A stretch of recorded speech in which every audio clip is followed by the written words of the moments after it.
fun watching that attendee list go up. Okay, so hi everybody and welcome to our March SLT meeting. Today our facilitator is going to be a representative from the student body, which is Shivali, and our secretary will be Miss Daves, and I'm going to pass it over. You're all set, Shivali. Hi everyone, my name is Shivali. Hi, I'm Shivali. I'm the student union vice president, and I will be facilitating the SLT meeting today. Just a reminder to the SLT members, the chat should be used only if you would like to be added to the list of speakers and not for side conversations. And that being said, I think we can get started with the first item, which is the approval of minutes. So the minutes were emailed out last week, and I know Mr. Dano and Ms. Chu sent out proposed amendments beforehand. So now I think we can just see if there are any other. Yeah. Shivali, your internet's breaking up pretty bad on us. Have you been having issues today with the Wi-Fi at home? Yeah. No, let me try rejoin. Yeah, I will. How about you? Why don't you log off and rejoin, and I'll take over just getting the minutes approved while you try that, okay? Okay. It's really hard to understand you. What Shivali was trying to say was that there were 3 corrections sent to us via email, which Sarai which is all ready to put into the minutes from last month if corrections are needed. Are there any other corrections that need to be placed on the February minute? February, yes. And then Miss Daves, I see your hand is up. I do.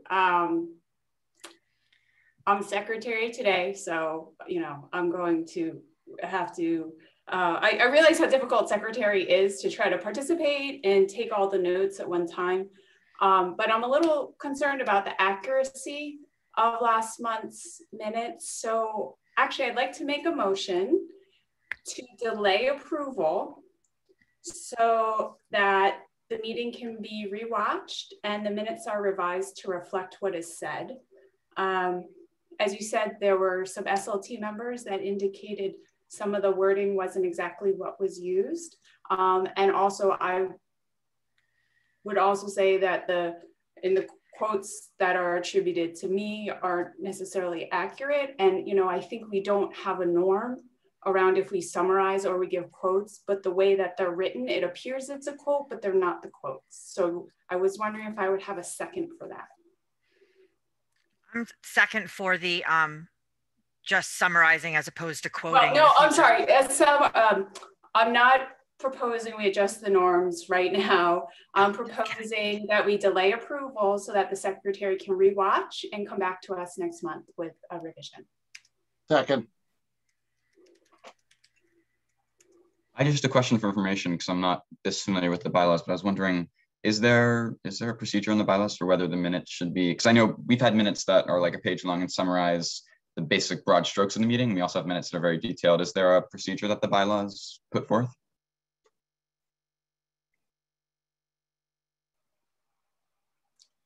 No, there is not. That's why I was saying there is not a norm, but even if, I guess in this motion, I'm not suggesting that the secretary have to pick one or the other, but either you just summarize the main point or you give a quote but if you do a quote, it has to be accurate and they're written like quotes, but they're not the quotes. Hi, sorry. Can you guys hear me now? Yeah. Okay, perfect. Sorry, I'm gonna reintroduce myself quickly and then go back into this. I'm Shivali, I'm the student union vice president and I will be facilitating the SLT today. Is there anyone else who has any comments or suggestions or objections to what Ms. Daves proposed?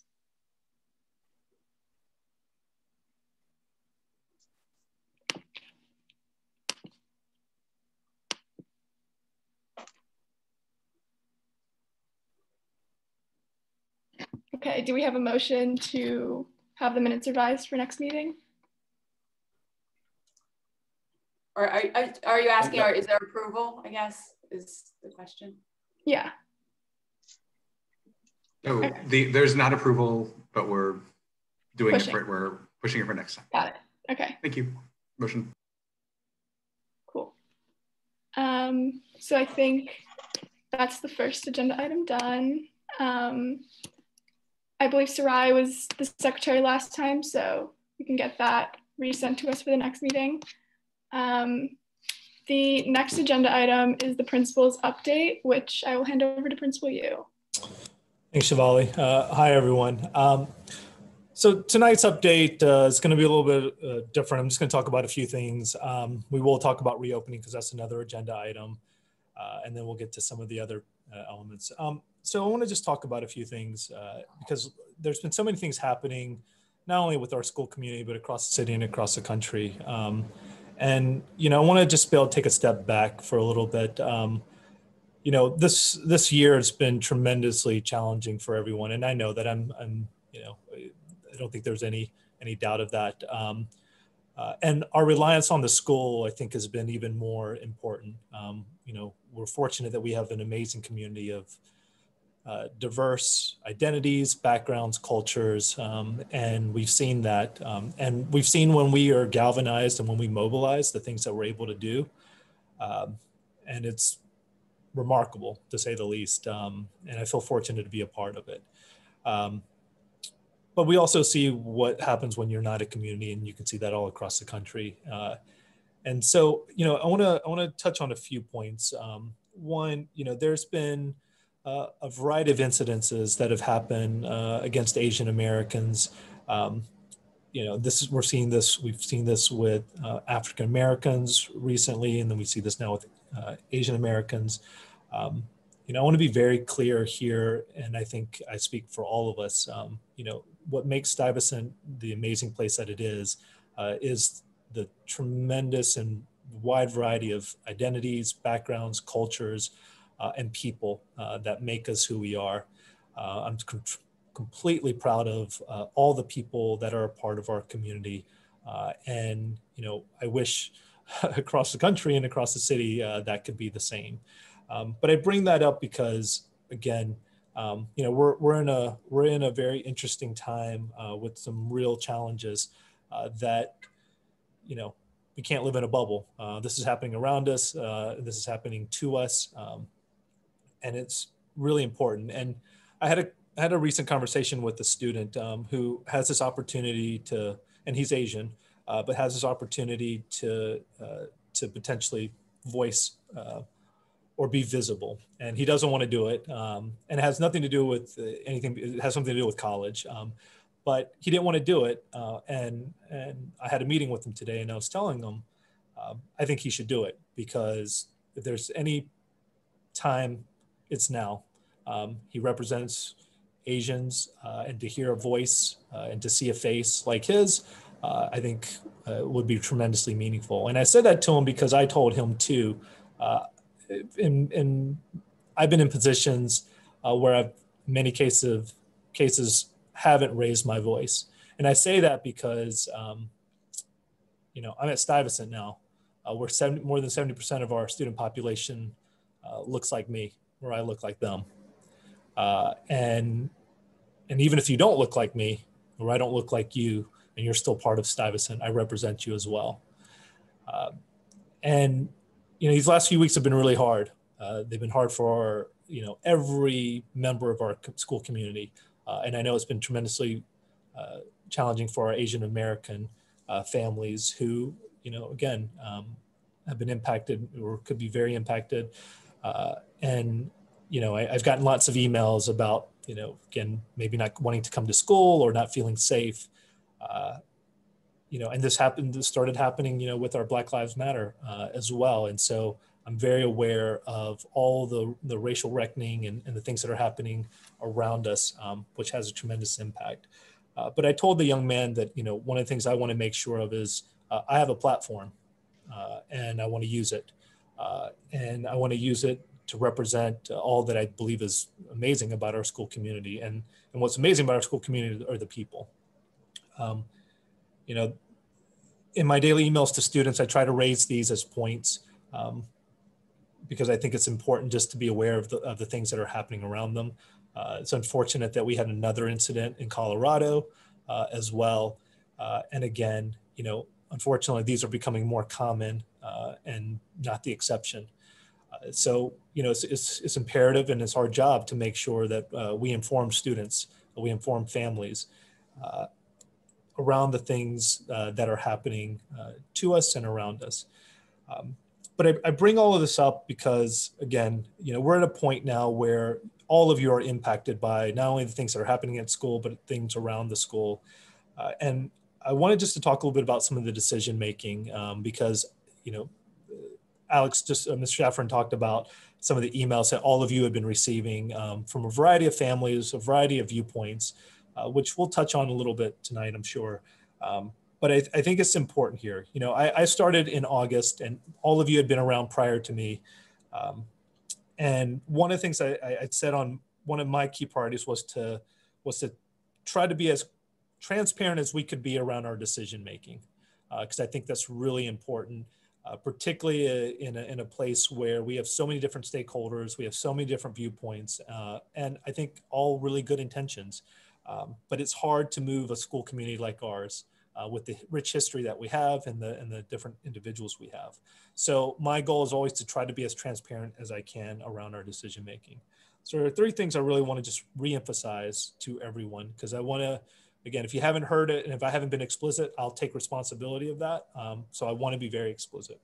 The decision-making this year has been completely and utterly challenging. And for folks who've had an opportunity where I've gotten to speak with you and give you a little bit more context, I think you've become more aware about the things that we're having to deal with on a daily basis. And please, this does not diminish any of the things that our families, their jobs, and the things that they're dealing with. I completely understand as a parent, as a family member, how taxing it's been. So I understand too the reliance on school. But with that being said, I think as the principal of the school, my goal is to try to give everyone as much information to be informed, to allow us to move as a school community. So one is transparency. I am not withholding information. I am not trying to not give people information. It is always in the best interest, and anyone that you speak to on the team that I work with is to let's get it out. But we also want to make sure when we get out information that it's accurate. And I will be very clear here. Many times we don't get the information until the same time you get it. So a lot of these updates that come, you are getting it. The 3 feet from the CDC, we heard it the same time all of you heard it from the mayor. And we got questions. Well, what are you going to do? I don't know, because I'm hearing it for the first time too. And one of the things I put in a tweet was you should, maybe we should consult with the principals because I am not hearing this. And I don't have a plan yet because I don't know what the regulations and the rules are. But I want to be very clear on this because I've gotten a lot of emails. It's well, why aren't all the teachers back in? Because they're all vaccinated. Nope. I think we should talk a little bit about some of the context here. But I want to say that because I think it's really important. And I get it. If you don't know, that's fine. I'm more than happy to answer those questions. But I want to be very clear that oftentimes we are getting this information at the same time as everyone else, and we're trying to make sense. And when we've made plans, we've often had to change plans. And, and again, I remember with Ms. Ingram, she has her message ready. It's oh, wait, don't push send. But that we've had that happen so many times because we've had to make changes. I want you all to know what we know. Oftentimes we don't know. And so again, if I've made the choice of not telling you that we don't know, then I'll take responsibility. But before we try to rush and then have 1,000 questions asked of us, we try to be thoughtful about what we're going to put out because, again, in addition to answering all the emails, we're trying to do other things to make sure that the school runs efficiently and as effectively. There are a number of guidelines. And again, I can do a better job of making sure that people are more aware of the context, but we are following what we are learning from the Department of Education and all the regulations that the Department of Education has to make sense of from the state, from the city, Department of Health, all of those particular pieces. Point being, we will continue to be as transparent as we can be about what we know and be more transparent about what we don't know. Secondly, this entire time has been about listening and learning. The listening has been really important. I've had an opportunity to speak with many parents, many students, many staff, and I hear very different things from everyone. And that makes it worthwhile because all those viewpoints really help. But ultimately, we've got to learn from this because we're trying to potentially shift culture, potentially shift things that we have done from the past. What's hard is that we're doing it under a pandemic with lots of uncertainties and lots of unknowns. But my goal is to try to understand as many of the issues as possible because we're trying to make everyone move in the same direction. And I bring this up because at the end of the day, we all have to work together on all of this. And I know you know this, but sometimes it's hard, even when we do know this, and we've seen that. But I think it's tremendously important to be able to recognize and respect everyone's, again, opinions. What I ultimately have to end up doing is figure out how to make sense of it all and then try to help the school community move in the same direction. And I hope, I'm able to do that, but I can't do that without the tremendous help of everyone else. But it is important to be receptive to all the viewpoints. What I've learned in my short time is, when we think one way, we're good at very much showcasing what we believe. And sometimes, again, it's, maybe there's something I have to learn. I try to slow it down because I want to try to get as much information as I can if I'm going to have to make some school-wide decisions. And for 3,300 plus students and over 220 staff, I want to be mindful about that. I hope people don't see that as inaction, but rather trying to figure out what might be in the best interest, because ultimately we need our adults to make sure that the magic happens in those classrooms, in the building, and we need our young people to feel that the adults are looking out for their best interests and wanting to put them at their best, showcasing their best selves. And so there's a lot of things that have to happen in this, but it takes a lot of listening and learning. And the learning doesn't always happen in that moment. So these are things that we're really having to take a look at. And then lastly, is the short and longer term. I know we need to make some decisions now. We want to see some changes now. But I have to be, very honest here. I'm not going to make broad decisions or school-wide decisions without making sure I'm ready to. So I want to be very clear on that. I love the emails. I love the different viewpoints. But, I want to be very explicit. Like, there isn't a night that I don't go to sleep that I don't wonder about what's happening to a student, a staff member, or a family member. I get all those late night texts. I get all those late night emails. And so every decision that I have to make, I don't take lightly at all. And I say that to everyone because, again, I know, we're talking about mental health, student well-being, we're talking about workload, AP classes. I don't take these decisions lightly because you've been in this, you've done this, you've experienced it. So, I want to make sure I am doing my due diligence. I'm also honoring the work that you have done and have built. So I want to be intentional around the decisions that have to be made. But I know that there are some short-term decisions that have to be made because we're in a school year that's been perhaps the most challenging, if not the most challenging. And so, again, trying to take that into account. And part of the short term is to try to create as much transparency about what it is that we're doing, which is why you're seeing a lot more, ideally more documentation, a lot more things about trying to be clear from in our department conferences, that our staff members see exactly all the talking points about what it is so that there's transparency and clarity on that, to, again, all the messaging that goes out to students and families. Here's what we're trying to do. Here's what we're thinking. And exactly what the parents do, in terms of communicating and sending that back. But there's also a longer term piece here and trying to balance that out, figuring out what we're going to do now that will have implications for the longer term. So there's questions about AP courses, there's questions about workload, there's questions about, mental health. All those things we're trying to balance out within all the constraints as well as all the social situations that are happening around us. Those are all the things that we have to work towards, because it's also our responsibility when we have incidences around the school and around the country that we make sure we inform our students, we inform our families, and try to provide as much support there. So I wanted just to take this time just to talk a little bit about that, because again, we're reaching a point, we're in March, the end of March, and there are a lot of things I know are on top of people's minds. And, again, the one thing that I probably have not done enough of is just to explain a little bit more of my thinking on this as well. I'm learning just as much, and I feel like I've learned a lot in a very short period of time and trying to make the best decisions. But again, I'm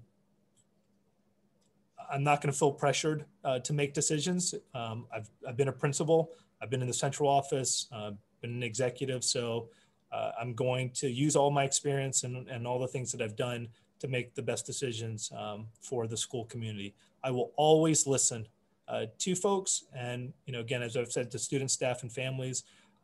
If you want to speak with me, I will do the very best I can to make sure that I respond to emails, I set up meetings, all of that. But I am also trying to run a school as well, and I appreciate all those folks who understand that and have given me a nudge to remind me that, like, hey, can we make sure you try to chat?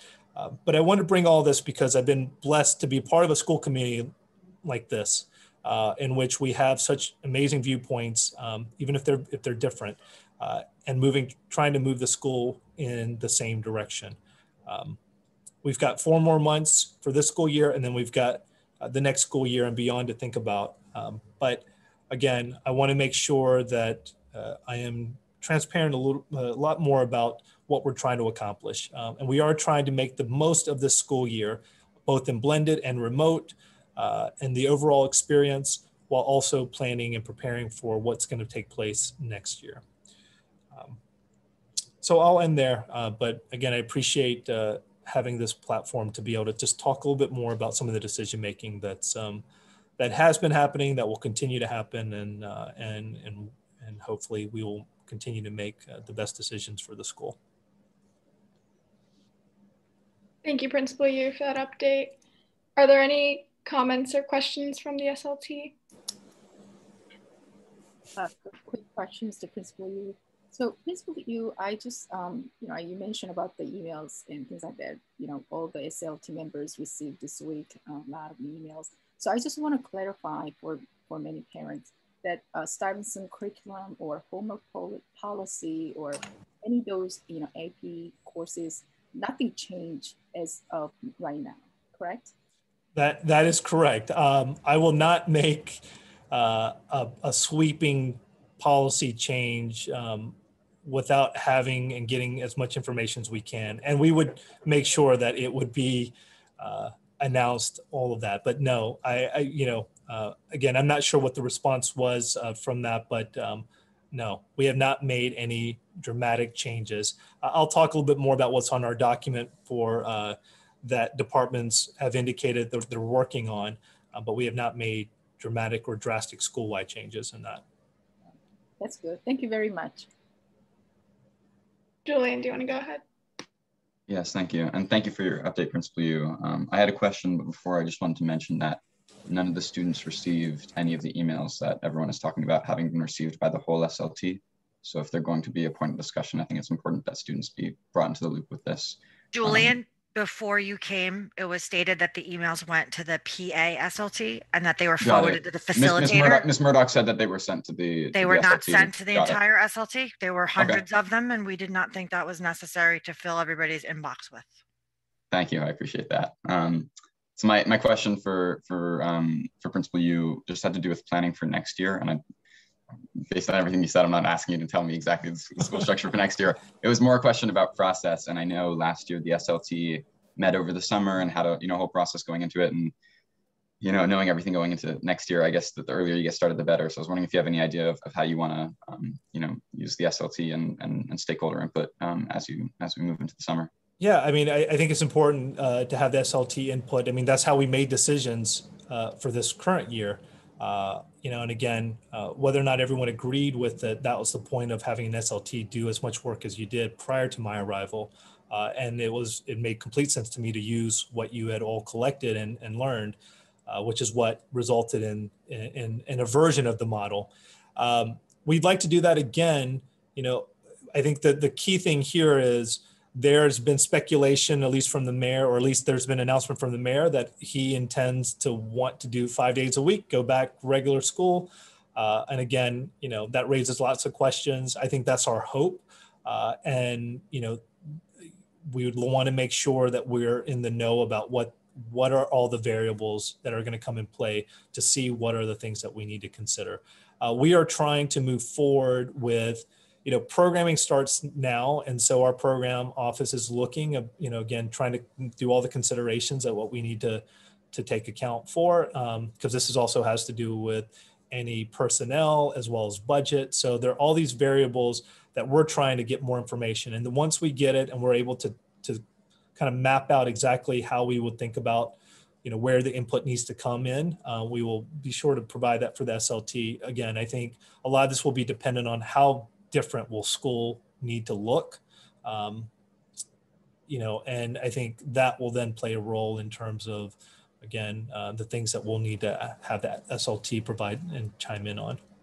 If there are any drastic school-wide policy changes or anything, clearly we're going to want SLT to be informed of and providing input. So we're not, intending to do that, without, again, having more information about what we think next year could look like. Thank you, Principal Yu. Mr. Henderson? Thanks. I don't have a question. I just want to say, Mr. Yu, that we know that you are in a very difficult situation coming in, not knowing the school, coming in at this moment. And thank you so much for working so hard for all of us. We really appreciate it. And I really think you've done as amazing a job as I can. Thank you. And I really appreciate it. And I know we all do. I didn't pay him to say that, by the way. Yes. Are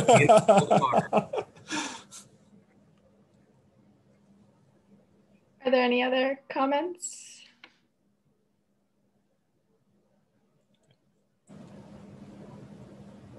Awesome. I guess we can move on to the next agenda item. The next thing on our agenda is a presentation on school reopening. Sure. And a discussion. Handing it back to you. Yeah. So I'm going to talk a little bit about the reopening for this week, and then we'll talk a little bit about what we're anticipating for April. Both Ms. Pedrick's going to say a few things around some of our socialization, community building, and then Dr. Haber's going to talk a little bit about our SAT, which is going to come up tomorrow. So we welcome back our blended students, or the students who had opted into blended. We had about 325 students who had opted in. And the last 2 days, we've averaged about 120 students who've come in. This is a very unique week for a variety of reasons, and we understand that. One, it's right before spring recess. Again, all this was happening pretty quickly, so families had to kind of readjust their schedules. We clearly understand all of this. We've also had to do the same thing. We brought in students yesterday and today, and we'll bring them in again on Thursday. What I would say is we've been having to make a lot of adjustments. It's been tremendous to see the students. I believe I saw a lot of smiling faces underneath the mask. I know a lot of the folks, including myself, were really excited to see students. It's going to take a few days and a few weeks to get things solidified. I think one of the things that it's always been the challenge is, what's the optimal amount of days that students want to come in, knowing, again, a few things. One is, our instruction is still remote. We're not changing that. We've got less than 4 months. We're not changing our model. So I want to be clear on that.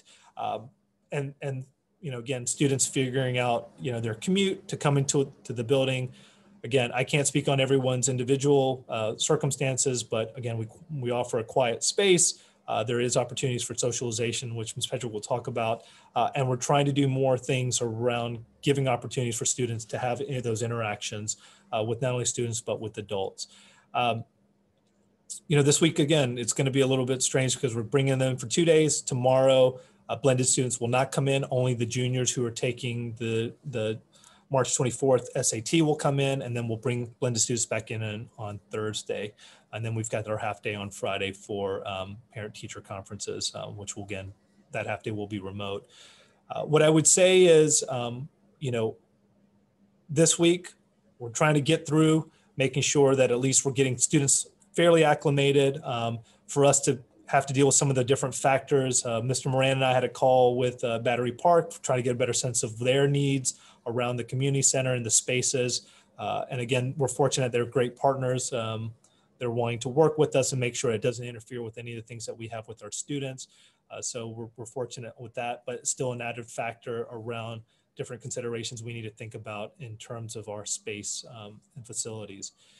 The bigger question will be after spring recess when, again, we are going to require blended students to come to the building. If they've opted in and that's the choice, we're going to expect that students will come to the building. Now, the key question is how many days? And right now, we're not sure yet. And I say that because of all the different factors that I just said before with Battery Park, with, again, trying to find the optimal amount of days for students to feel comfortable coming in. And us being able to do things in an intentional way that's going to continue to keep students safe, students and staff safe, but also making it worth their while to come in. We're going to, again, considerations, maybe some students need to come in 5 days a week, maybe other students might need to come in 2 to 3. But right now, what we're trying to do is solidify the list. And again, we had 320, close to 325 students who were identified as blended, but only about 120 have come in. So again, that's what we need to solidify so that we know who's the group of students that will be coming in, because then we can determine how many students, the number of days. But with all that being said, the things that we have been able to do is, again, try to group kids by open periods and or by gym periods so that we can have opportunities for engagement, take students outside, take students in a different space where they have 55 minutes where they could engage with each other. But we're trying to be as intentional as we can with this because, again, we know how important the community building is, the socialization. And one of the things that we have to solidify is the structure so that it becomes more routinized. But that can only happen once we know which kids are going to be here regularly. And so that's why I think April is going to be a tremendously important month. April's also when again, PSAL will start to happen. And I think that's going to draw more interest from students. We are getting more updates about what that's going to look like and the choices that we're going to have to make, because this will be an abbreviated season for a variety of sports. So right now, Mr. Moran and I, Mr. Bologna will have a conversation tomorrow around here are all the sports that are supposedly available. We have to start prioritizing coaches and then fields, because majority of the participation in the athletics will need to be done outdoors. So clearly we have a lot of sports teams, but so do all the other high schools, and figuring out where we're going to be able to utilize space for this. And then it raises the questions around, again, afternoon time, particularly for those students who may be remote, when do they come in to ensure that they first have their, they've got opportunities to attend all their classes, and then that they have to commute to a space. So these are all considerations that we're having to take a look at, and which we believe could also be an incentive for students who are blended to come into the building regularly. But again, it raises lots of questions on that we just don't have the details yet. And we're trying to work out as quickly as we can so that we can give information out. I do know that many of our students are excited about the PSAL, and I wish we could have more details. The only thing that we've received so far is kind of the gradual release of different types of sports, meaning if they're low contact, low risk, starting sooner in terms of potential competition, which could be in the form of scrimmages and or actual games. But a lot of the first 2-3 weeks will be around conditioning and strengthening, which we'll explain more once we get additional details, because the coaches will then start to make sure that students have information around this. So all of this is happening and underway. We're also having to get ready for clearly the SAT, which Dr. Haber will touch base in a few minutes, as well as AP exams that will be taking place starting in May, making sure everyone is prepared with devices as well as with, being, in the best position to do their best work. So reopening's got a lot of different factors in play, and hopefully we'll continue to improve. We will, but it's going to take a little bit of time. The last thing I'll say before I hand it over to Ms. Petrick is this. We have been fortunate that we've got also additional safety agents. We've had a task force with 3 or 4 patrol cars out in front of our building, and we'll continue to have a presence with our safety agents so that we can make sure that the building and students and staff, again, are surrounded by our agents and making sure that there's a safe environment. So we're trying to make sure we're doing all of those different pieces for the reopening to be successful. We'll continue to request a task force after spring recess, and hopefully we'll have them throughout. Ms. Petrick, can you talk a little bit more about the things that we're doing for socialization and community building? Sure thing. So for those who may not know me or know my role, Casey Petrick, the Assistant Principal of Pupil Personnel Services, which I always say is just a fancy way of saying Assistant Principal for the School Counseling Department. So those children who have returned to us, Belinda, we're so pleased to have you. Parents, your children are super adorable. Thank you so much for sharing them with us.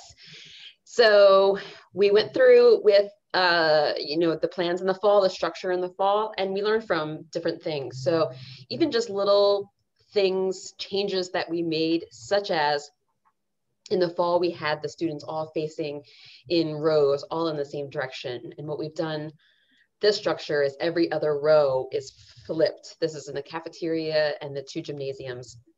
So at least it doesn't feel so much like you're looking at someone's back the whole time. There's more opportunities for facing each other. And then also, Principal Yu, having put together all of the students in different pods who are of same grade, had many free periods at the same time or complementary phys ed classes. Those of you who are participating in phys ed at home, it might feel a little awkward even just in your apartment doing different phys ed things. So you can imagine it feels a little awkward for our students who are here and doing the work in a cafeteria, for instance. So seeing yesterday in the 6th floor gymnasium, 5 students doing the exact same things sprinkled across one section was really, really lovely. I jumped in, got a few reps in. So it was a really nice thing for them to see each other all doing the jumping jacks, all doing the punches. So little changes like that make a huge, huge difference. So with the desks being turned, I thought it might be a good idea for the students to be able to decorate their chairs. So this is an example one. It's a pennant. I'll go back. And this is a real student, so I covered up her name and put a fake name, but they have stickers. The first thing they do is put their name very, very big. They can share in any order that they want. Everybody gets an orange piece of paper that says my main train, and then we printed out all the different train symbols so that when looking across the room, I know that girl named Sally lives off my train line. And so maybe I can go and chat with her and see if she'd like to commute with me tomorrow. She lives in my same borough here. I can see across the room her freeze, and all of these are color coordinated so that 5 and 10 are blue, and what would that be? 3 and 8 are green, etc. So from across the room, I can see that we share some of the same freeze. This real student of Sally is actually not done just yet, so that's why I'm holding on to it, because it was left on my cart for her to finish on Thursday. But there's a section here where they can add in any of their extracurriculars or passion areas, and then they all have the opportunity to add in writing on here, a favorite band or a favorite type of music. So getting to see these all hanging off the students' chairs. The 6th floor gymnasium we did yesterday, we did the cafeteria today. So we're starting to build a little bit of community there. If you're a freshman and a sophomore who are joining us, everybody got Metro cards, but if you're a freshman or a sophomore, you got a Metro card along with, I'll embarrass Miss Brandon here, a little sheet that says, hi, I'm your school counselor. You might have seen this. Hey, Julian, nice. What's up, Ms. Oy? Being able to get to know their school counselor a little bit. So there's some fun facts on here.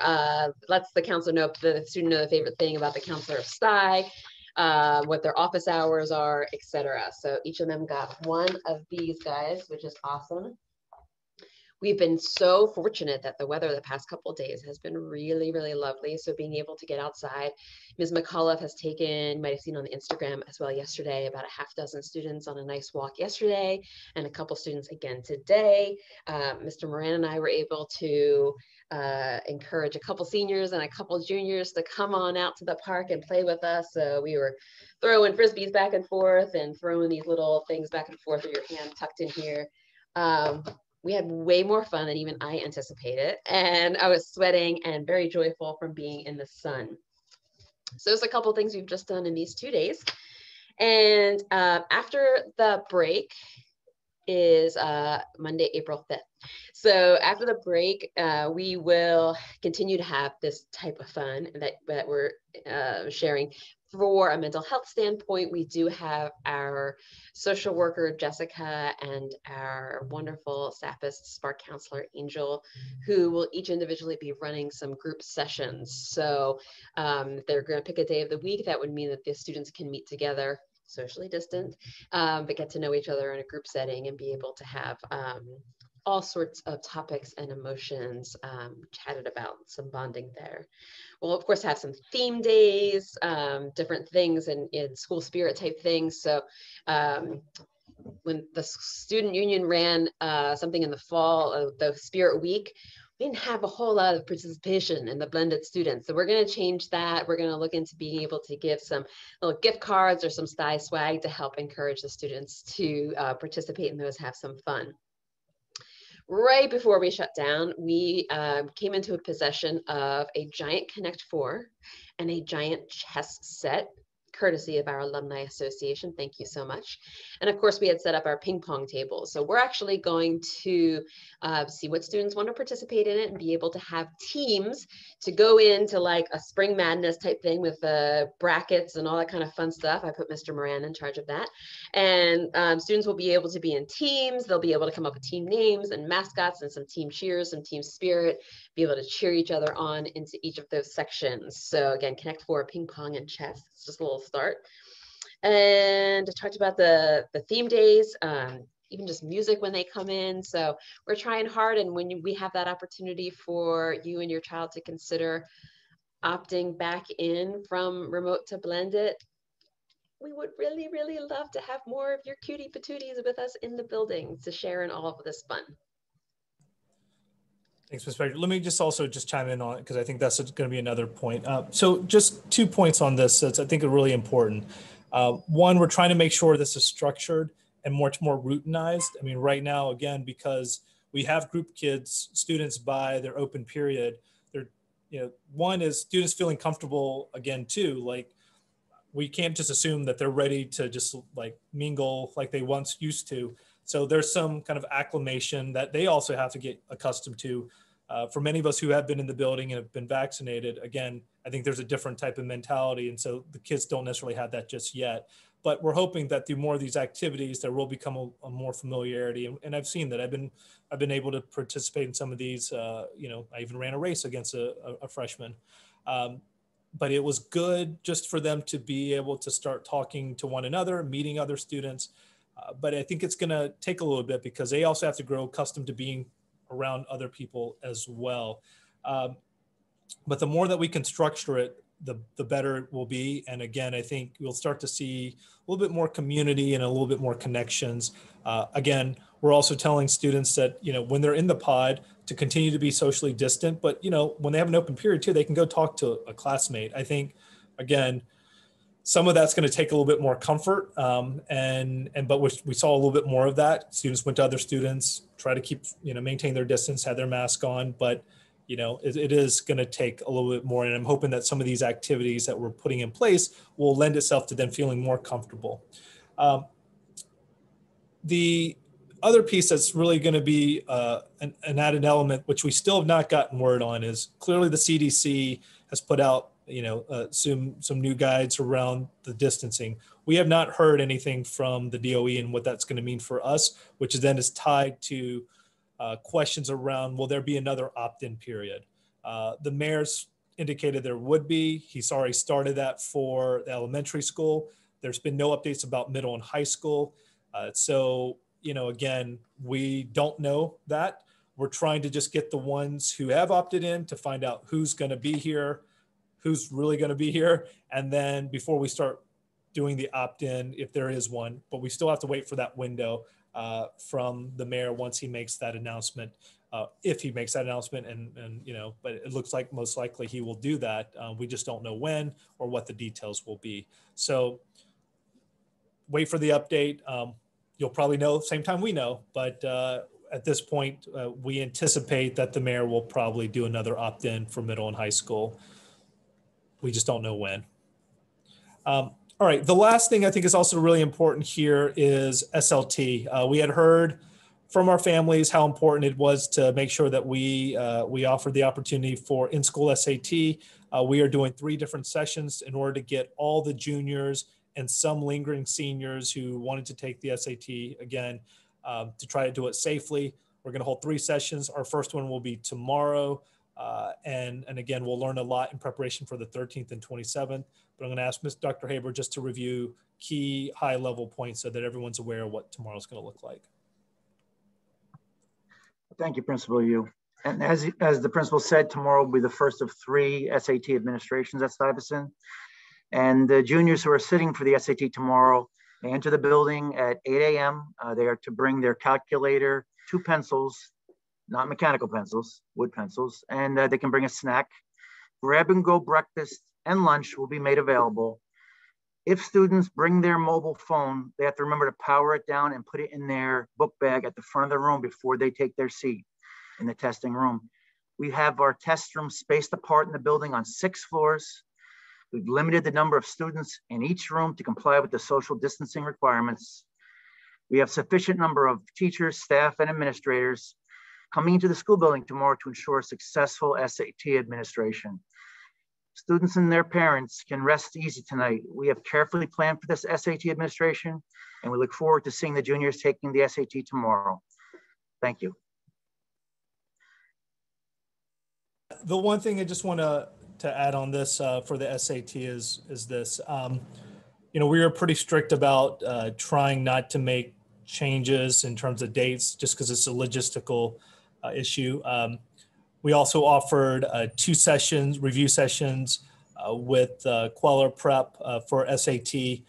Again, we'll be putting out some notice for the second round of test takers for the 13th for when those sessions will be available. But what we ask for tomorrow is this, and this goes out for all the juniors who are taking the test. You know, what we hope is you'll get a good night's sleep.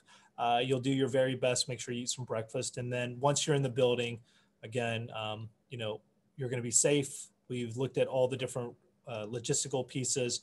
Once we get you in the building, that's probably going to be the hardest. It's just getting the 300 juniors who are signed up for this session into the building. But once we have you in, again, we want you to, you know, be at ease and do the very best that you can in the SAT.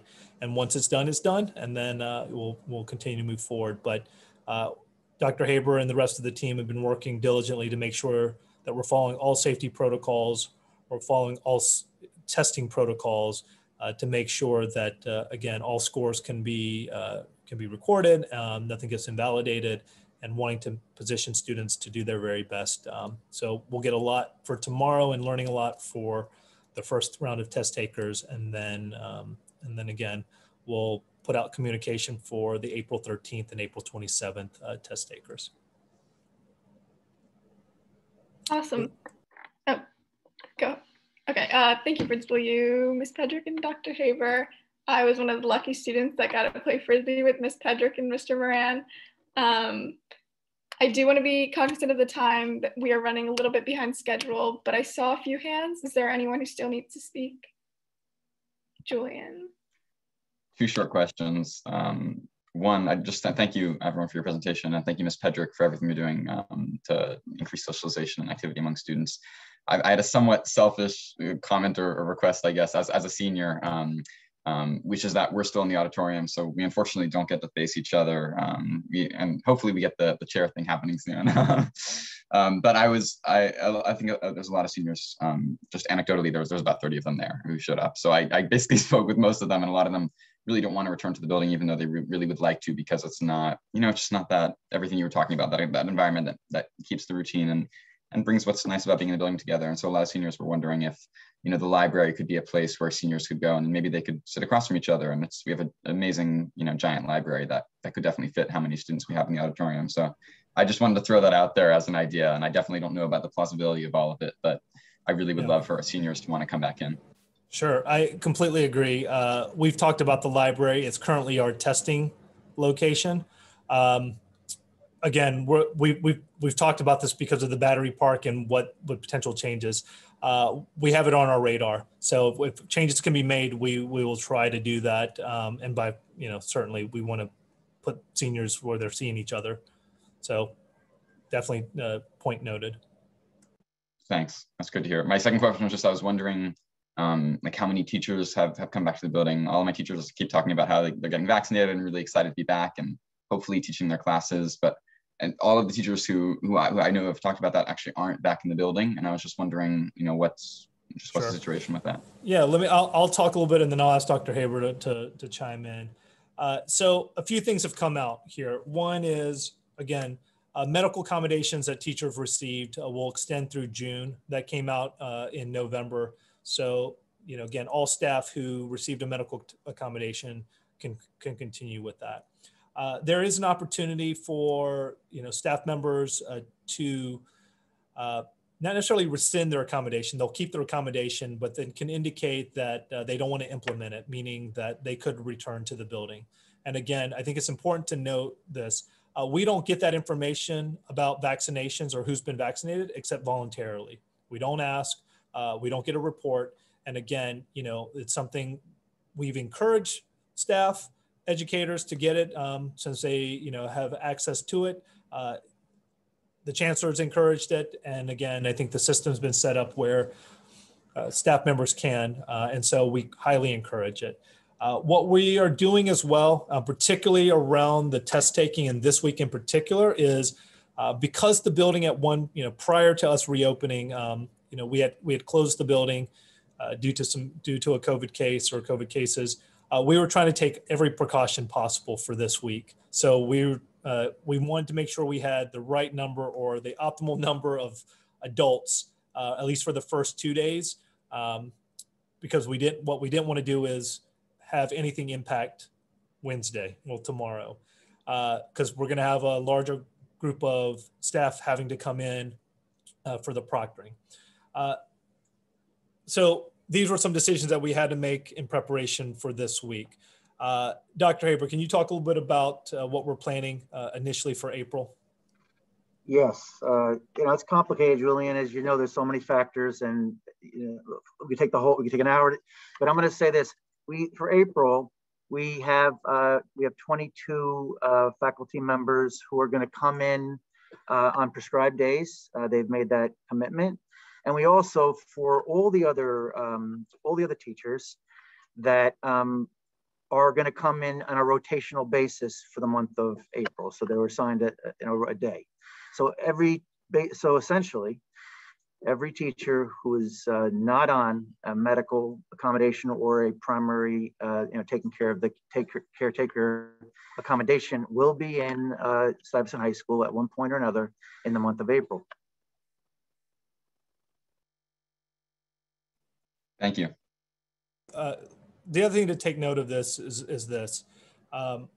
One is more folks are feeling more comfortable, like you said, Julian, who've gotten vaccination. So we've gotten word, again, that they're interested in potentially not, if they did have a medical accommodation, not implementing it and maybe returning back, and others who do want to return back. So again, we're trying to build in our rotation, make sure that we have enough staff for the number of students we have so we can continually to safely supervise students. The other thing too is, the factors that I said before, once we have Battery Park and once we have other things like, we know we've had, COVID cases and we're going to do everything we can to, keep our pods open, keep the building open. We're trying to find that right balance of, again, how do we continue to keep everyone safe? How do we continue to make sure folks are doing their best work? And I said this in the very beginning, and I'll say this again, what we wanted to make sure of was this: teachers were focusing on teaching. That was the main piece here once we made the decision around doing the course catalog. And so that remote learning and remote teaching was going to be the emphasis. So, that's my number one priority, that's where majority of our students are. And that's where majority of where the interactions are happening, that we need our teachers to be focused on their classes. And again, whether that they're doing that in the building or whether they're doing that at home, the priority is to make sure that remote learning experience is influential and putting students in the best position to both learn the content, develop those skills, and prepare for any type of, assessments down the road. What I would say is this, and I think we're seeing more and we're hearing more, everyone's tired. Everyone's tired of this. And, it's not for many of us or for many of our teachers, they're having to rearrange now childcare and figuring out how to work within those schedules. So part of the issues that I've had different conversations with different staff members where it's like, we've been out for a while, but that means also elementary and middle schools, if, staff members have kids within the system, they're having to adjust their schedule. So this is part of the rotation. So we're trying to give ample time, and then folks who can't come, then we're bringing in other folks. But this is like the puzzle that continues to happen because everyone's dealing with it. I mean, and I'll be, I'm going to have to be out for like 2 days as well because my wife's got to go in and my kids are going to be at home.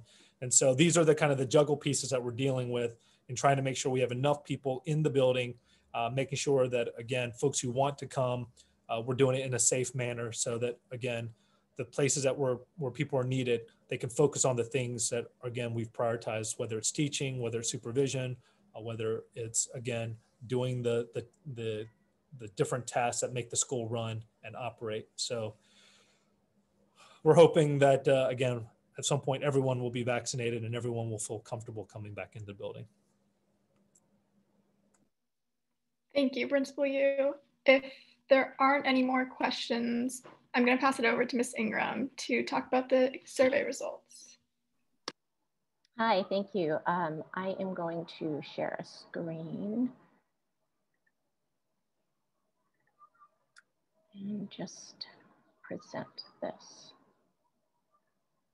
So does everybody see my screen now? I'm assuming you can. Yes. So this, I just want to start out by saying that this is not the this survey that is currently being filled out by parents that the school and the parent association is collecting that is about mental health. So I know we've had a lot of questions about that. So that is not the results that we are covering today. Instead, this is the survey Principal Yu had asked us to review. You may remember students and teachers and parents were asked to fill out a survey from the DOE. It is the Fall 2020 School Experience Survey that was given out online by the DOE. It was administered from January through the beginning of February. And the results were compiled by an outside company called the Panorama Education Report. And so those are the results that we're going to consider today. So the results of this survey were comprised by 3 constituencies, like I said, families, students, and teachers. And so just to give you a little background information, this 2020 Fall Experience Survey was a formative assessment tool, and it was intended to gather feedback about families and students and teachers' experience and their needs during the Fall 2020 term, and as they relate to both remote learning and the blended in-person experience for health and safety and instruction, plus the remote learning, communication, and technology use. And for those that worked in person at any point during the school year. So the survey was comprised of these 3 surveys. And we're going to consider what the goals were, which were to provide timely and actionable feedback so that we could make changes during the spring term.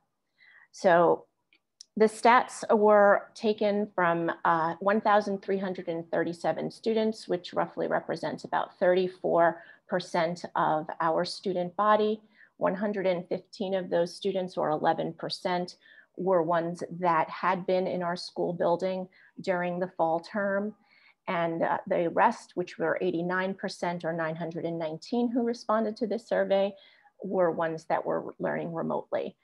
For parents, we had 609 responses, which are 18% of families who filled out the survey, which represent our 3,000 students, not our 6,000 parents. So we're basing that on our families of the 3,356 students. And only 15% of those reported having students who reported to the building for in-person learning, and the rest were remote, 85%. So that number there, I just checked with Ms. Daves, is not exactly 159 teachers. There are slightly more teachers than that. On our current number, there are 180 UFT members. We're not really sure that it's all actually teachers who filled out the survey, since it's online, and I want to mention that the survey is anonymous. It was a drop-down menu where you picked your school. So it could be other staff members who participated in the survey, but the same could be true of students and parents, but we're basing that teachers filled out this survey. So 93 of them reported having worked in the school during the school year fall term in the building, and 42% of those answering the survey were remote during that time. So just get that. So of the 4 categories that were the base of the survey with some variable factors, there were 4 components that were scored on all 3 surveys: health and safety, student learning, technology, and then based on the constituency, there were some variable factors. So communication was on the teacher survey, school supports for families was on the family survey, and then student well-being was on the student survey. So there were some differences in the surveys, but we're going to talk about some of the takeaways and the areas that there were some similarities even in those variables. So of them, the takeaways we're going to examine today are the areas of strength or agreement, the areas of improvement, and then the key concerns for all 3 constituencies: the families, the students, and the teachers.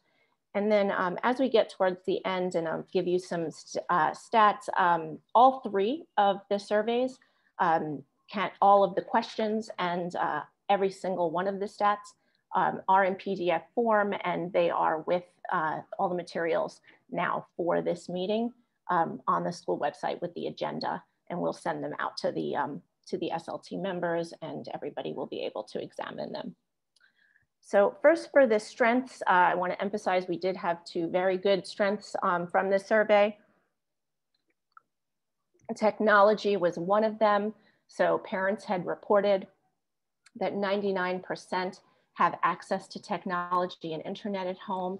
So at first, we know that when we first went home in March, there were hardships and getting those iPads and delivered and getting all those things home, but that agreed with 98% of the students who reported accessibility to the internet. So everyone who had to go home and learn remotely is able to do so, almost every single person. So we're very happy about that. 97% of the families also reported that it's easy for their child to use the remote tools that the school supplies, so that, such as Google Classroom or Zoom or other internet platforms. And 95% of the students reported the same. And 88% of the students reported that it's easy to navigate between the remote learning tools that their teachers are using. We do want to make mention, though, that 73% did report that their teachers are using differing remote tools, because we do know that our students have mentioned that it does take them time to go between these tools. So while it is easy, we know that our students are pretty smart, that our teachers are using different ones, but they are reporting that they're having an easy time of going between them and with ease. Health and safety was another strength of ours on the survey. Overall, the responses were 93% favorable from the families, and that agreed with the 96% of favorable responses from students on our health and safety and COVID-19 safety measures. Those are reflected, of course, in the building. And there was an overall score that agreed with that from our teachers. There was a concern among the teachers with 81% on our testing protocols. And I know that that was in the fall term when we were first having COVID testing in the building, and it has since improved. Some of the areas that were, I mentioned there in that box that were from that survey was my school is clean, people wear masks, there's PPE provided, social distancing is practiced, the protocols are communicated home and to students and to teachers. There's sanitizer stations in the school, hand washing stations, people are washing hands. So we're doing very well in the areas of health and safety and in technology. So there's areas of agreement among in the survey on communication, concern for well-being of students. We are agreeable in our concern for those, support in the classroom and at home. And then of course, there's areas that are overlapping in our needing improvement in workload, social emotional supports, and in our opinions of education this year. And these were not surprising in the survey because these are discussions that have occurred at this table and really all over the school. So really, you know, we know that we're Stuyvesant and there are strong opinions, not only at this table, but historically. So whether it be student or parent or alumni, it was really good to see that all three of these constituencies were agreeing on these, even in the numbers were not reflective of every single person filling out the survey. And it really brought grounding to the work that we do because even if we're gonna look at these numbers with some candor, I thought that it brought optimism because even if some of them are sobering. So as we look at some of the agreements, I'm gonna give you some of the stats that are not on the slides, but you'll see the stats when you get the PDFs. 69% of families agreed or strongly agreed that they receive regular updates from their child's teachers on progress. And that agreed with 62% of the teachers that reported that they're typically communicating with their families either once or a few times a week. So they're reporting the same thing. There's agreement in communication that's happening between the families and the teachers. 80% of families report that their child is receiving enough support from teachers to complete their assignments. Likewise, 82% of the students are reporting that teachers have enough instruction to complete their work in class.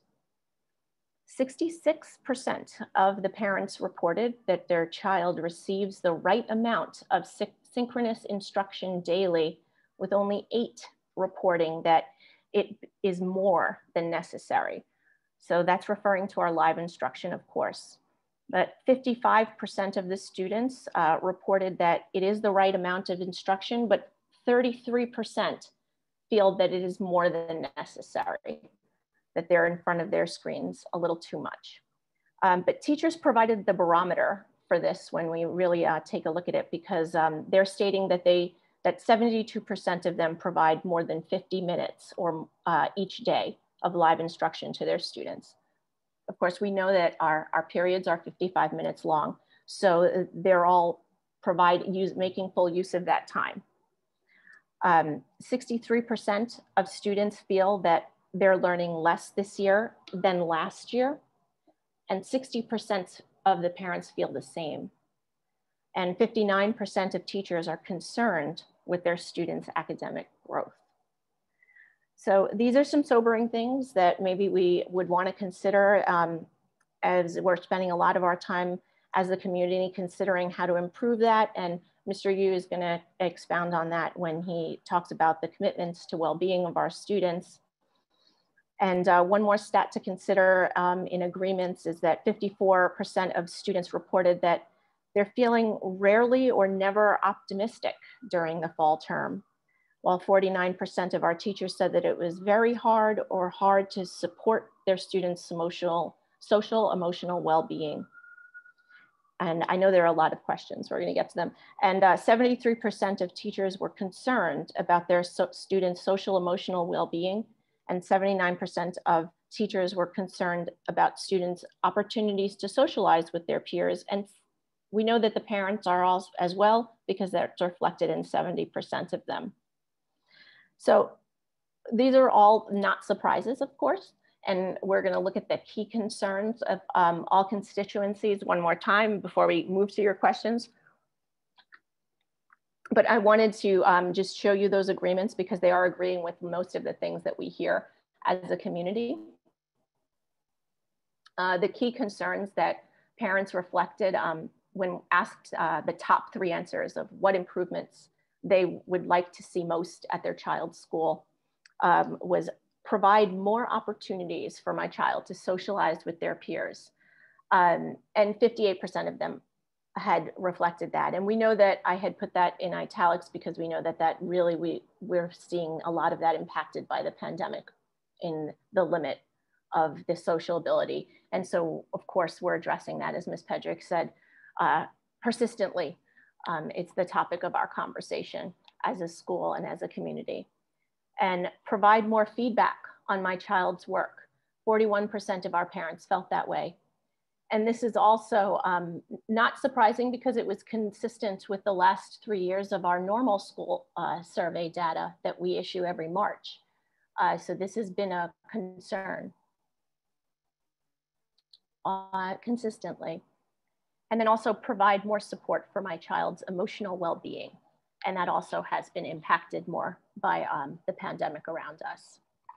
Our key concerns of our students from this survey, we can see the 4 main things that our students are concerned with.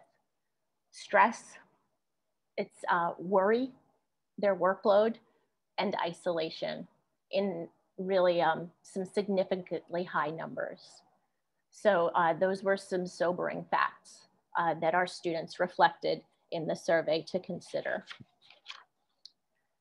And then from our teachers, when asked what additional supports teachers would need, the top rated areas, I thought these were interesting because they were supporting students' social emotional well-being, caring for their own social emotional well-being, and communicating with families about how they can support their child's learning.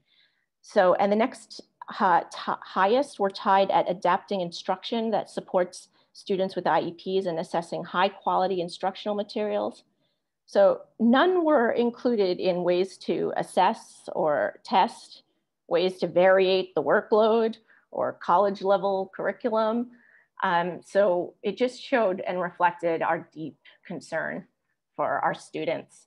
So I thought that that was just reflective of what our real concerns are for our students. So we're continuing to gather and analyze data and plan. You know, as you know, we have that parent survey that as a school and as a parent association that we're gathering among the families. And there, of course, is the student survey that's already been taken. And we'd like to plan for a way to present those findings as well, and for an open forum to discuss between myself, the students, and the parents. And we'll consider the implications and go beyond this term and this year, and personal experiences and voices and the larger goals for what we're trying to accomplish. And these are just questions to consider that'll lead towards a further commitment to progress. And they're really rhetorical questions that this committee and really the whole community could ask ourselves. And then they'll lead also to Mr. Yu and what further he's going to talk about. I know the commitments that we as a school and as an administration are making to our students' well-being. And that is in a crux most of the main points of this survey. As I said, there were lengthy questions that were asked and lots of data, and you'll be able to examine all of it. And that's it. That's the whole survey. So I'm going to stop sharing that. And there are probably some questions. Thank you, Ms. Ingram. Ms. Davis, you want to start us off? Yeah, thank you, Ms. Ingram, for presenting that. The response rates were very low for 2 of the 3 constituencies, and I'm extremely concerned that that might be a misrepresentation of the entire student or parent body. So say if you said 39% of parents feel this, if only 18% of parents answered, then the amount of parents, you know, if that's how many parents of the entire community would that be? That would be less than 10%, you know. So the teacher data, we have to see if it counts counselors as well and some of the other support staff like lab specialists, but counting them or not counting them, we're talking about a 90 to 100% response rate. So, you know, I think some of the data with lower response rates, I think we need, if we think that we're concerned about those things and say, hey, this is something, then we need to find another way to gather more data. And I guess Ms. Ingram maybe could tell us, you know, what is normally the response rate? And this is a very weird year. So I seem to remember that the response rate was way higher for both students and parents in previous years, over 50%, probably over 60, maybe even higher. So you may be referring to the school survey, the annual school survey. Yes. Which is Panorama. Yeah. So the annual school survey, which I don't think that this one is taking the place of, because we do have one coming. We do have that coming. They do have that. I'm not sure what month it's coming because they just had us fill out some information for it, but it is not replacing that survey. So traditionally, we did have a higher response rate, but citywide, the response rates are low, and they are between 30 and 40% for the parent response rates. I think about 2 years ago, we had a 45%, about 44 to 45%. Last year is not indicative. Our response rates across the city were very low. We're not counting them really because it was not even 30%. But that is why I did want to make the point that in this case, with this particular survey, because of the way it was administered instead of the secure way that this school survey is administered with a survey code, that although that survey is not, it's not tracked, it is specific and only one survey is given per family. And it has a code attached to it. This survey was placed on a website where I don't know how many people filled it out or if they were even filling it out for the right school. It was just a drop-down menu. You could have been a teacher and filled it out as a parent, or a parent and filled it out as a student. So we're trusting the results of it, but it was a low response rate. That is accurate. That's why I wanted you to see the exact numbers as we went in. So when we're looking at the percentages where we're saying 609 responses, we're basing the results on those people feel that way. But I wanted you to see, they do reflect what is the conversation that's happening at the school. It's still reflective of that. Thank you, Ms. Ingram. Julian, do you want? Yeah, thank you, Ms. Davis, for pointing that out. I noticed it as well, and it's disappointing. I think one of the reasons that there was high respondents on the surveys before is I think some of them were taken by students in class, which was really effective, and now it's hard to do that. Well, it's impossible to do. Well, actually, that's maybe an idea for the future. Maybe dedicating class time to just getting students to fill out a 5-minute survey. But yeah, we realized like it's been a struggle for us as a student union as well, trying to survey students. Our mental health survey had about 200 more responses than this one. But it's hard to get to the 50% number. And I think even surveys administered by the school, they were just really struggling to reach students and get that high number of responses. I just wanted to point out, though, that even though these response numbers are low for our school, I think they're also low for other schools around the city. And one amazing thing about the PDFs that Ms. Ingram put up on the website that I sent in the chat, they also have comparisons to city and borough-wide averages. And so they have a comparison for like the overall student well-being category and for the entire city. And the number is also the same for the borough, and just like 2 percentage points away from the area covered by our superintendent, Ms. Orlin. The student well-being percentage for all of those areas is around 55%, whereas for us, it's 38%. So there's a 17 percentage point gap there. So even though it's not like even though we had around 31% of students fill it out and all that, like there is, and those same numbers filled it out at other schools, there is a significant gap that we're noticing. And I think just due to the circumstances we're in this year, if we're perfect, it's still, don't let the perfect be the enemy of the good. If we're trying too hard, if we're not considering any survey results unless they have over 90%, we're not going to have anything to base it off, and we can't make progress. So I think we need to make best with what we have.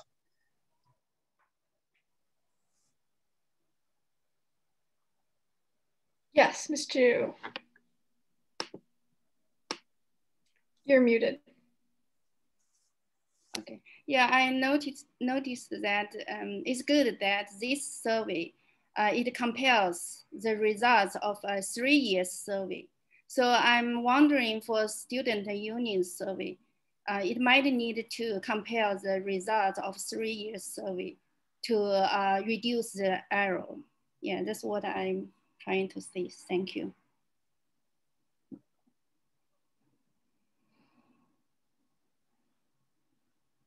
Are there any other comments? Can I make one more point? Yeah, go ahead. I just, to Ms. Dave's point about participation in the survey, one of the reasons why we are still collecting data from the survey that we're doing right now is to encourage further participation and canvassing, because we do feel that we want to get more participation to reflect your point, that we feel that we do have over 6,000 parents and guardians at Stuyvesant High School. So as much as we can get all of those opinions represented in their language, that's one of the points. There are just too many to be overlooked.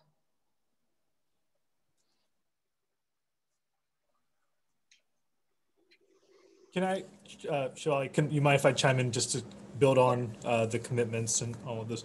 I asked Ms. Ingram to share that because it's another data point, that the DOE offered in respects to surveys, and again, it was a point in time from January to February, again, a lot different than what folks are normally used to. And so we take it as data points, right? And then we have to see what we can glean from it. And again, I think everyone's made some really valid points. We've been fortunate, we've had other surveys, and all of this is just trying to figure out, again, triangulating, what may make sense or what actually is happening. What it does mean is just, again, there are conversations that I think we all can attest, we're starting to see a lot more commonalities across the surveys around key conversations that we want to have. So that's the way that I take it, but we felt it was important that we share what we have and wanting to make sure we did that. Ms. Ingram talked a little bit about about our commitments document. Can someone give me sharing rights, screen sharing rights?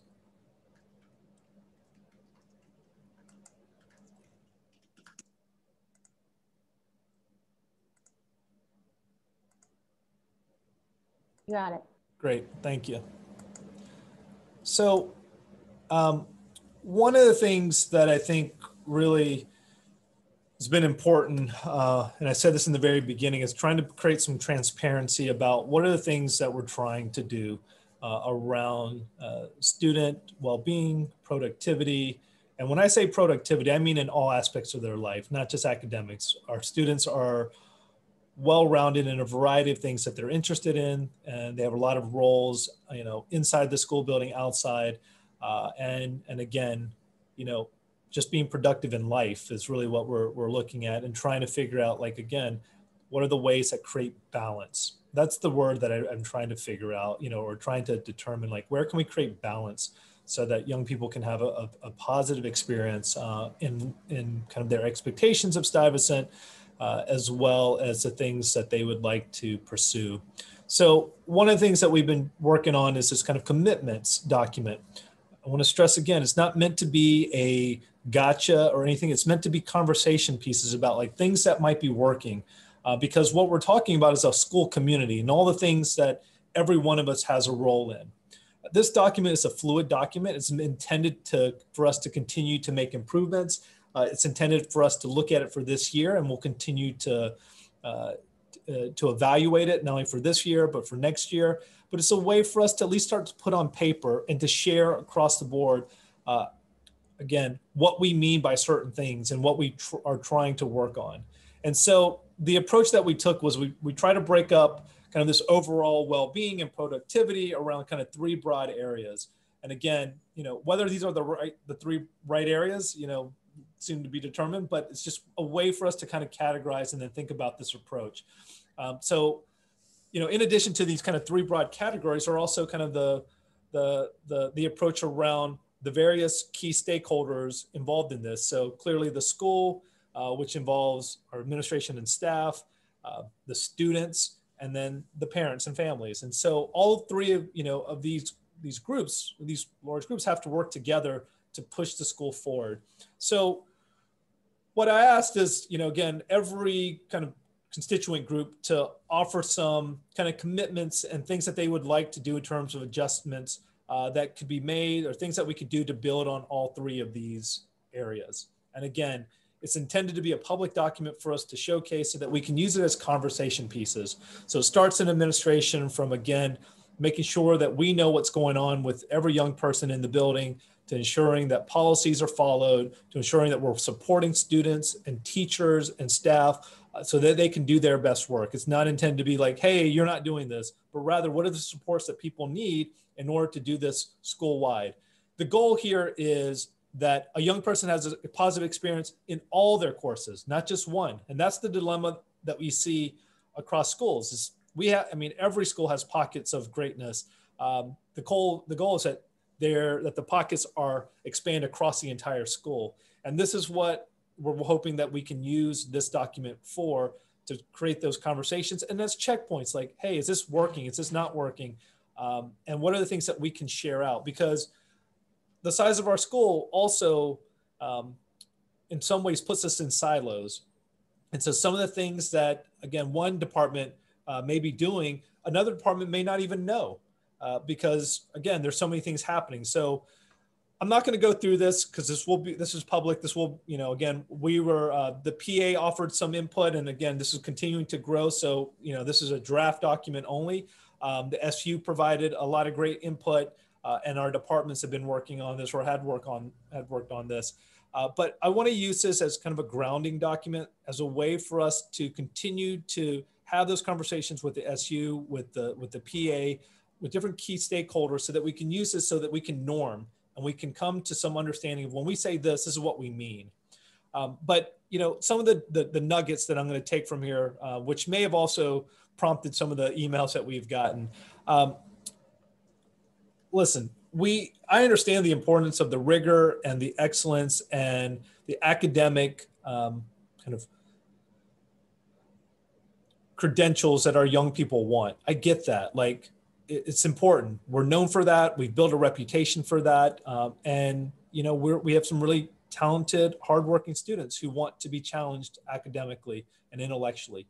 We have amazing staff who can do that. And, from PhDs to, higher education, they, who really know their content. So we want to be able to offer that.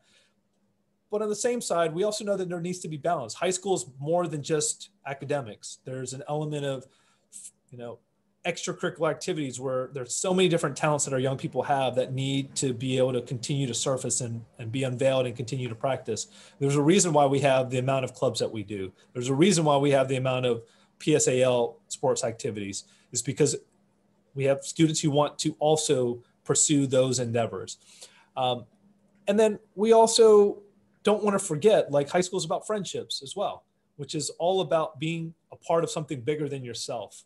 And that's what, again, every time I've talked to any alumni, they do remember the academics, they do remember the sports, but they tend to focus on all those friends that they developed. That's what most of us remember from high school. At least that's what I remember.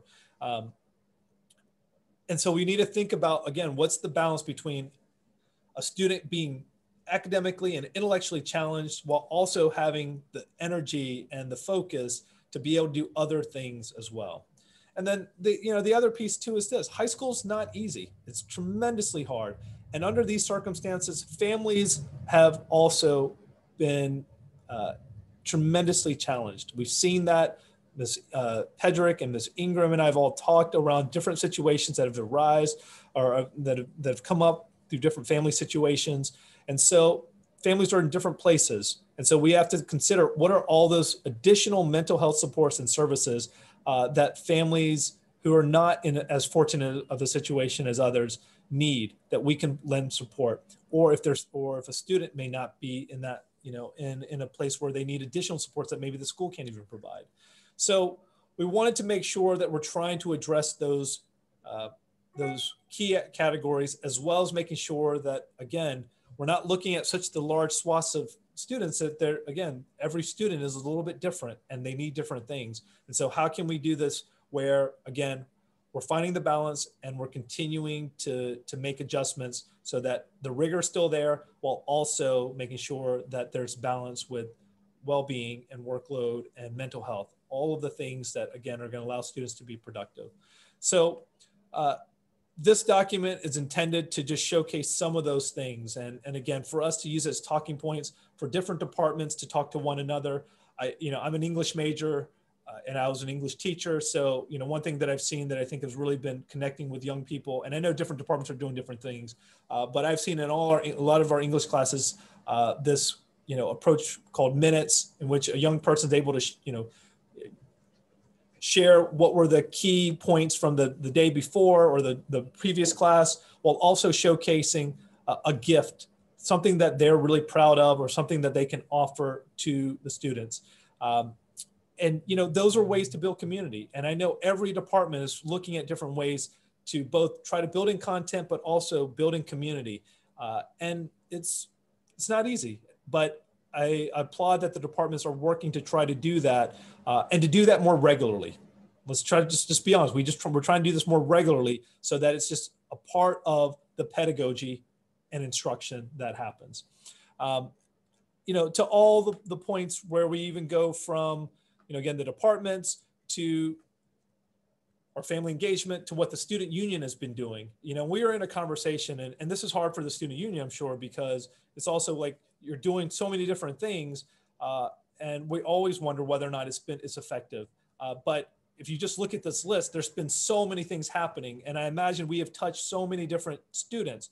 The question that we also have to consider is that we are reaching lots of students. The other end is like, what are students we're not reaching, and what can we do that might be different, while not losing the thought that there are several hundred students who are also benefiting.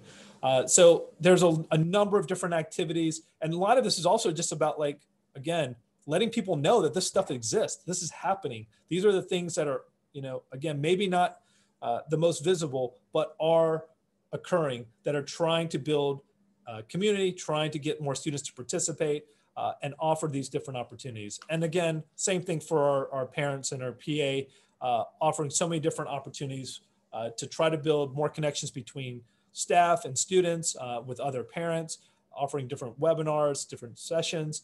All these things are tremendously important that build in around how to do and think about the different ways and categories of supporting our young people. This document is not a magic document. It's not going to fix all our issues. It's not going to do any of those things. What it will do, though, this is the goal, is one, give people an opportunity to see what's happening. Give an opportunity for folks to raise questions, and then continue for us to use this as a way to hold conversations, to see what may be working, what may need to be adjusted, or what may not be working.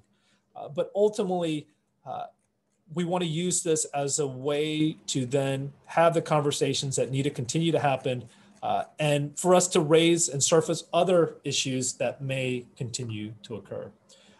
The one thing I want to say in here, because this may have been raised around whether we're cutting curriculum, whether we're cutting AP courses, whatever it is that, again, might be creating some level of anxiety. We've made no decisions around that. Again, I presented some information about what we had learned about our programming and how many students are taking however many AP courses or electives. And remember, just because it's not an AP course doesn't mean it's not rigorous. I mean, let's just be clear on that. We have a lot of rigorous classes that are not identified as AP. Maybe those classes don't come with a college credit, or an end of year exam, but doesn't make it any less rigorous. So I want to be clear on that. But what we've asked departments to do is we have an abbreviated year.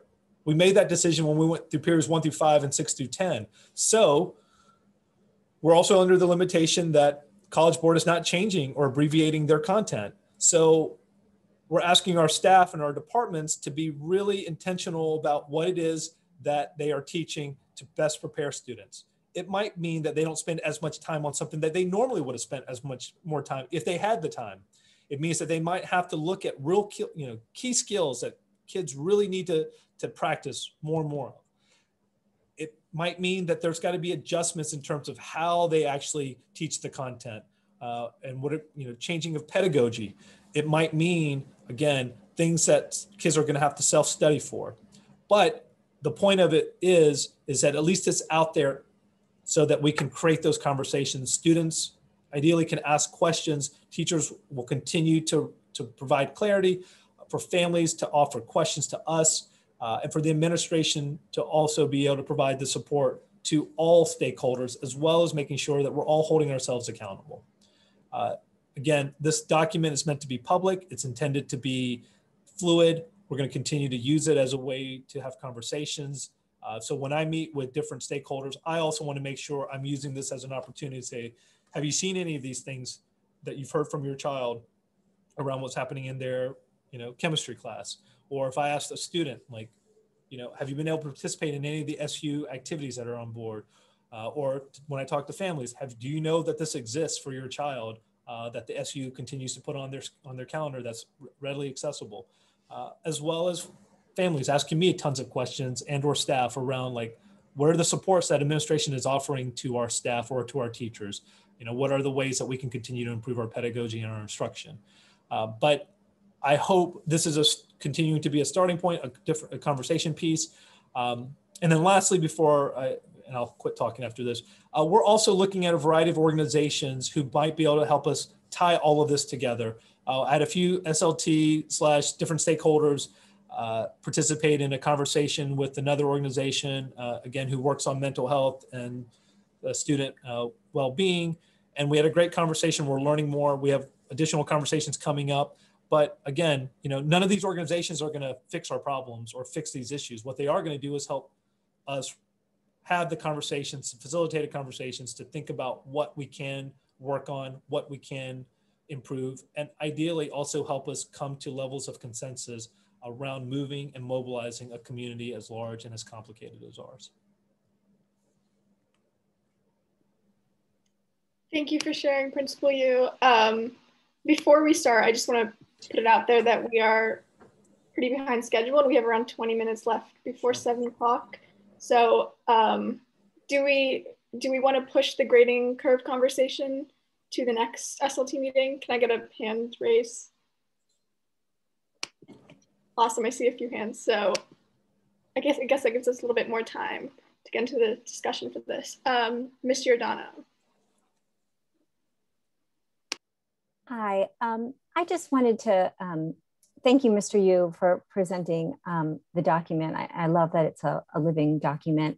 I just wanted to make one comment about looking at the document and the various departments that filled it out and seeing a lot of blank space in the mental health supports. And I feel like that's really not true. I feel like what the teachers do, I know some of them do, and I hope all of them do, and the departments do, is that when teachers see students who are not doing their work, who are not doing well in the class, they reach out to the students, they reach out to the parents, they may reach out to the guidance counselor of the student. And I was sad that that wasn't listed on the form. And I feel like it's a mindset. And I just wanted to say that out loud, that we have to shift our mindset. Like we do these things, and the reason we do these things is to support each other. We reach out to each other when we see people, maybe struggling or maybe not, doing well. So I just wanted to say, I feel like that missing spot on the document should be filled in. Okay. Mr. Henderson. Just to respond to that, maybe one reason that particular response to seeing a child in distress is not on this particular document is because it is a standard practice that we do. Like we are always looking for kids who are struggling. And so Ms. Pedrick can tell you that people from the English department are in contact with her and her department like every day. So I don't know that it needs, like, so when we're thinking about that, we're not thinking about that as extra because it's already baked in. I didn't mean, sorry, I didn't mean that. I think it's there too, Mr. Henderson. That's what I'm saying. I think it should be on the document. I'm just saying it should be on the document because I know, at least for the Parents Association, we put things on the document that we do, that we think everybody knows the PA does. And I think it's the same for the departments. You are doing that and it should be on the document. Thank you, Mr. Henderson. Ms. Daves? I just want to second what Mr. Henderson said. My hand went up about the same time. Reaching out is second nature. Ms. Pedrick is sometimes on the receiving end of those emails from me and other teachers as well. But I agree with your point that it should, because it is something that we should put that in there. Oops, sorry, that meant to go down. Thank you. Dr. Ned Whittickmore? Yeah, I think in that document, some of those things about arranging meetings with students were actually in the workload section. So I think someone needs to sort of scour the document and shift things around, because I noticed that huge hole in the mental thing, but like, it's just a matter of sort of finding the ones that count for mental and shifting them over. Because I've arranged meetings with counselors. I force meetings with students when they don't want to talk about something. It's sometimes hard to do that outreach, but I think we're all doing it, and we're doing it pretty actively, especially now with the pandemic, because they need it way more than they used to. And just keeping those lines of communication open is so important. And the counseling staff has been like tremendous with that, because we need them, because they know things we don't. Ms. Drew? You're muted. First, thank everyone for the discussing, and thank principal for the work so hard on this issue. As a parent, I think if my child is struggling, I would want it to be individualized, and my child get a real attention and have the school help my child to get through all the difficulties. But if my child get bored in school, I would like the school have more challenging courses. So I'm really appreciate that school community have the discussing and make more thorough thinking and decision on this issue. Thank you. Yeah, I believe the last comment is Mr. Jason. Hi, just really quick. I mean, I want to reiterate that this is, I without question, the most challenging year in my 15 years here. One thing I do want to tell the students that are on the SLT commenters, alternates, whatever, please understand that we are here for you always. And there should be no fear of approaching us, even if it's just, I need help, I don't know what I'm doing. It doesn't matter if it's personal, it doesn't matter if it's academic, whatever it is, we are here to help you. Please let us help you. Okay, thank you. Thank you, Mr. Jaishankar. Unfortunately, because of time, we need to move on to the observer comments.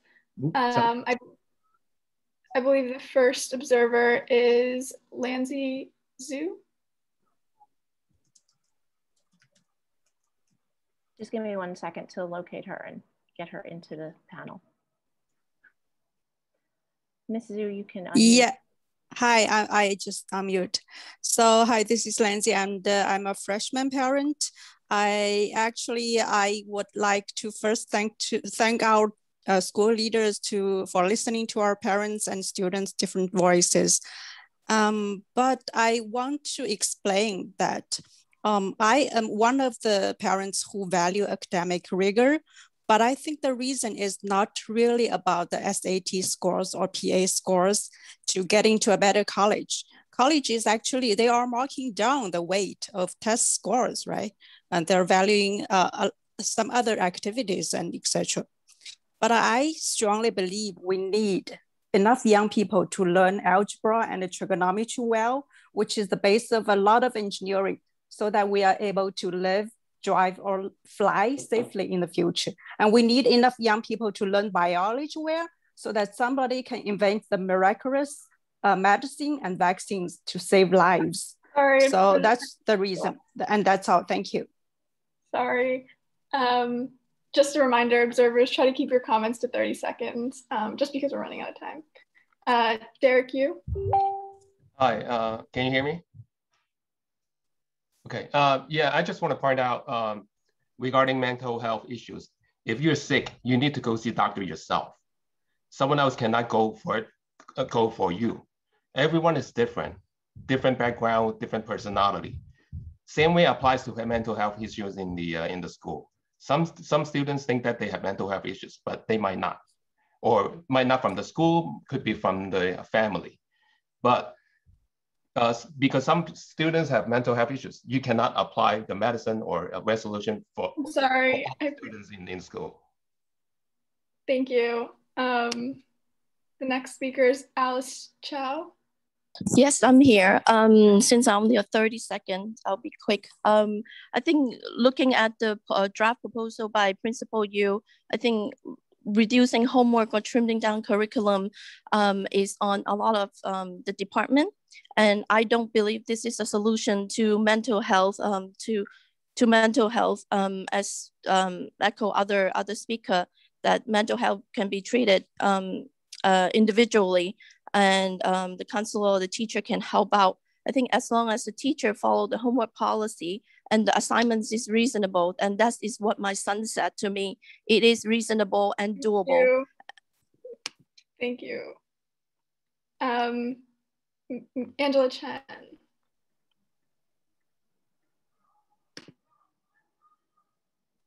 Ms. Chen, you can go ahead and unmute. Hi. I just want to echo Alice, that the parent just mentioned about, because we are in a special situation right now, and the curriculum already set up by the school for many years, and it's based on the experience. It's good for the student. It's not because of some special event would change the whole curriculum of the school. And if the kid had the mental issue, maybe we can focus those kids instead to make it as the issue for every student. Yeah, thank you. Thank you. Jen Liu. Hello, everyone. I think the students who complain about excessive homework load need to assess their ways of study and see if they really use time effectively. A lot of students are capable of balancing time well. They have good GPA and SAT scores. They participate in clubs and sports teams. They do volunteer work. They have a job. So the benefits of time management and establishing study routine include experiencing less stress, fewer mistakes, more free time and space to pursue new opportunities. Thank you. Thank you. The next speaker is Yusheng Lin. Just a reminder, you have 30 seconds to speak. Yusheng is not using a version of Zoom where she is able to speak. Hold on one second. Let me try something else. Miss, are you able to speak now? Miss Yusheng? Yes. Okay, thank you. Hi. Actually, I echo what Alice and Angela said. Seems to me since the pandemic, the lecture time reduced, the commuter time eliminated, student has more time at their disposal, and some students still feel overwhelmed. Maybe, the guidance counselor or parents need to talk to the kids to find out what is going on instead of, overhaul the whole curriculum to maybe since the, the survey only has like a Thank you. I'm sorry. Okay. Thank you. Erica Chen.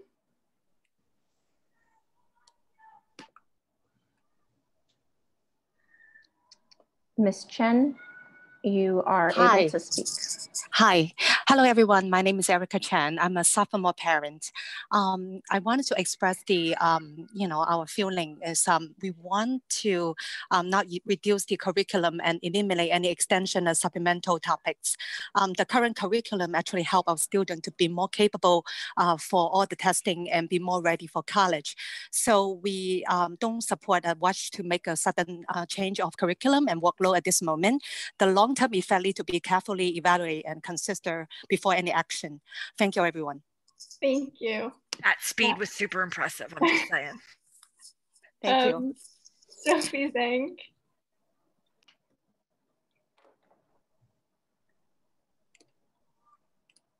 Ms. Zhang, you have the ability to unmute.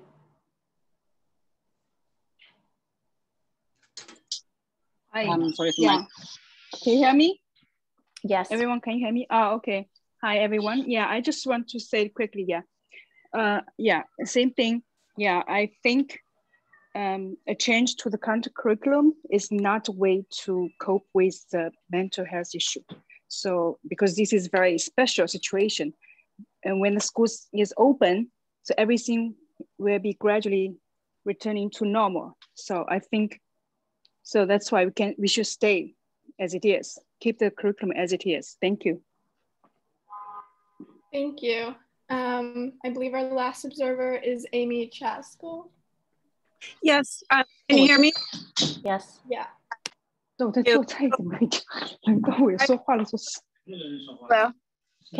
yes, I would just like to say that webinar learning is 大家 not 可以就是 here register 的人都可以讲。for me. If there's other participants that are. Can I go speak? ahead. Yeah, go ahead, Ms. Chaskell. Thank you. I wanted to say that just to be clear, rigor and deep learning are not at issue here. What's at issue is what's the best way to achieve that. And I just hope that we can have an in-depth conversation about this going forward with the participation of experts, pedagogues, educators, and people who really know what they're talking about in this issue, and just in an informed way. And I want to thank Mr. Yu for his presentation earlier. It was very enlightening, and thanks to the school leadership. Thank you. I believe that's all the observer comments we have for the day. Shivali, before we go, one of the parents, can you, Ms. Zhang, if you want to have your comment. I'm sorry, I skipped you before. I apologize. No problem, Ms. Madriel. Thank you. From the past couple of days, we had a lot of parents sending an email to SLT and Mr. Yu and Adina, and everybody supposed to see it. I think from those voices, we can see not all the parents. When I always heard some voice saying like, oh, the parents thinking that they cannot represent all the parents. Now we can hear another new voice. So we not only had one voice.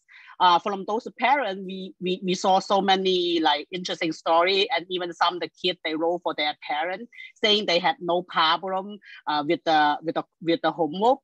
They had the mental problem, the mental health problem, not because of the homework.